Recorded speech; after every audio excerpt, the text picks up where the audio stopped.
Reuters, an opposition leader who said she fled Cambodia in fear of arrest called on Western donors on Wednesday to impose targeted sanctions on Prime Minister Hun Sen's government to save democracy in the Southeast Asian nation.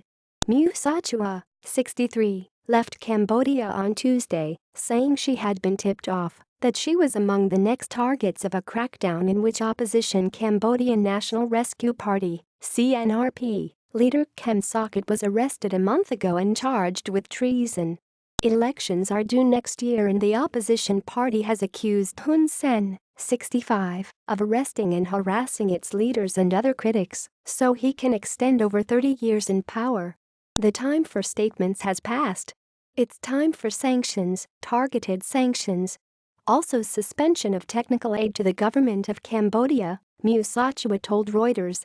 Time is up for democracy. How long can the international community wait?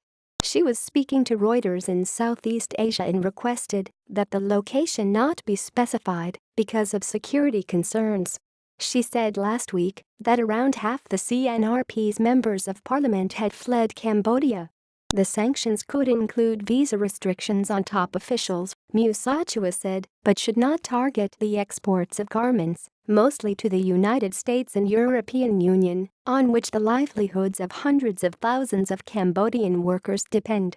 Responding to Sochua's comments, government spokesman Phay Siphan said there was no reason for any country to impose sanctions on Cambodia because it was committed to peace and pluralism and the rule of law. This is a sovereign state, and it will protect its sovereignty, he said.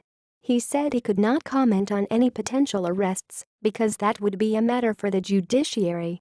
The government accuses the opposition of planning a revolution to oust Hun Sen, whose rule has spanned Cambodia's three-decade transformation from a broken state after the Khmer Rouge genocide to one of the region's fastest-growing economies.